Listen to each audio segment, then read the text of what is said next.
দেখতে সাধারণ একটা অ্যাপ। লগ ইন করেন, ম্যাচ দেখেন, অডস দেখেন এবং মনে হয় সব কিছুই আপনার নিয়ন্ত্রণে। কিন্তু সত্যতা হলো, আপনি স্ক্রিনে যা দেখেন সেটা শুধু উপরের স্তর। ভিতরে লুকিয়ে আছে একটি অ্যালগোরিদম, যেটা চুপচাপ আপনার আচরণ, আপনার বাজি, আপনার পছন্দ, এমনকি আপনার দুর্বল্য পর্যন্ত শিখে ফেলে এবং সেই তথ্য দিয়ে হিসাব করে আপনি জিতবেন নাকি হারবেন, কখন উত্তেজিত হবেন, কবে লোভ করবেন আর কোথায় গিয়ে ঘুরে দাঁড়াবেন। অ্যালগোরিদম শুরু হয় আপনার প্রথম বেট থেকেই। আপনি কোন টিমে বেট করলেন, কয় টাকার বেট করলেন, কয়বার হেরে আবার ফিরলেন, কতক্ষণ অ্যাপে থাকলেন, সব কিছু ট্র্যাক হয়। একজন মানুষ ভাবে আজকে ভাগ্য ভালো গেলে জিতব, কিন্তু সিস্টেম ভাবে এই প্লেয়ার ঝুঁকিপূর্ণ না নিরাপদ, ছোট বেটার না বড় বেটার, রাগ দেখায় না ধৈর্য ধরে।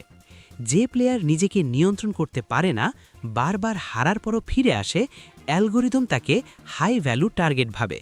সে হারলে ক্ষতি হয় না, কারণ ফিরে এসে আবার খেলবে। যে দ্রুত লাভ করতে চায়, বড় বেট দেয়, রাগে ডিসিশন নেয়, সে সিস্টেমের সবচেয়ে সহজ শিকার।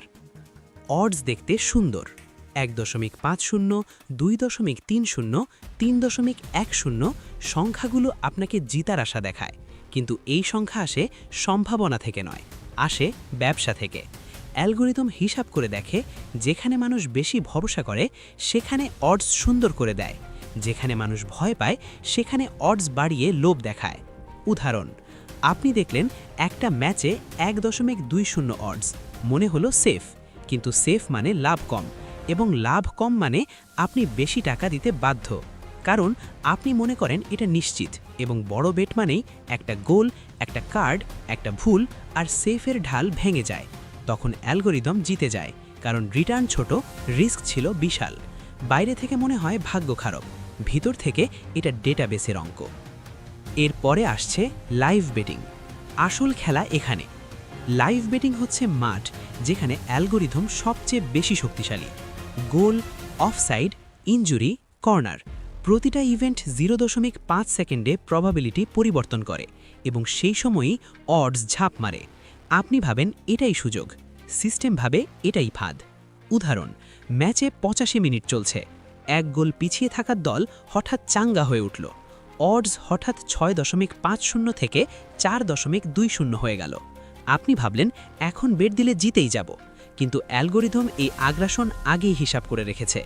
গেমের শেষ মুহূর্তে কেয়স সবচেয়ে বেশি হয়, আর এই কেয়সে মানুষ ভুল করে, আর ভুলেই বুকমেকার বাঁচে। এর পরে আসছে ছোট বেট কেন জেতে, বড় বেটে কেন হার হয়। অনেকেই বলেন ছোট বেট দিলে জিতাই দেয়, বড় বেট দিলেই হার। এটা পুরোপুরি স্ক্রিপ্টেড নয়, কিন্তু বিহেভিয়ার ম্যাপড। ছোট বেটের ক্ষেত্রে আপনি শান্ত, ক্যালকুলেটেড, রিল্যাক্স থাকেন। বড় বেটে আপনি ভয় পান, দুশ্চিন্তা করেন, দ্রুত ক্লিক করেন, ডাবল করেন, লোভে ভুল করেন। অ্যালগোরিদম মানুষের এই মানসিক দুর্বলতা শিখে ফেলে। সিস্টেম সরাসরি বলে না এই লোককে হারাও, বরং এমন পরিস্থিতি তৈরি করে যেখানে আপনি নিজেই ডিসিশন মিস করেন। জিতে যাওয়ার আগ মুহূর্তে ক্যাশ আউট দেখায়, হারার মুহূর্তে আশা দেখায়। আপনার মস্তিষ্ক দ্বিধায় পড়ে, আর দ্বিধা মানেই পরাজয়। এটা স্ক্রিপ্টেড না, এটা সাইকোলজিক্যাল ইঞ্জিনিয়ারিং। সর্বশেষ সত্যটি হলো, বুকমেকার কখনো লং টার্মে হারতে পারে না। আপনি একদিন জিতবেন, 2 দিন জিতবেন, 1 সপ্তাহ জিততে পারেন, কিন্তু অডসে রাখা মার্জিন ধীরে ধীরে আপনার টাকা টেনে নেবে। এটা নদীর পানির মতো একটু একটু করে পার কেটে নেয়। আপনি বুঝতে পারেন না কখন ব্যালেন্স খালি হলো, তখন আপনি বলেন শেষবার চেষ্টা করি, কিন্তু সিস্টেম ভাবে এই শুরু।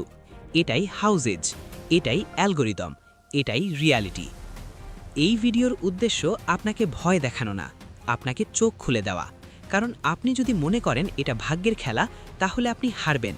আর যদি বুঝে খেলতে চান, তাহলে আপনাকে জানতেই হবে এর কন্ট্রোল আপনার হাতে নেই। কন্ট্রোল ওখানে আছে ডেটা, প্রবাবিলিটি, সাইকোলজি আর অ্যালগোরিদমের ভিতরে। আপনি যদি চান আমি পরের ভিডিওতে দেখাই কোন কোন অডস দেখতে বিপজ্জনক, কোন ম্যাচে ভুল বেশি হয়, কোন মুহূর্তে মানুষ সেলফ ডিস্ট্রাকশন মোডে যায়, কমেন্ট করুন নেক্সট ভিডিও ওয়ান্ট, আমি ফিরে আসব।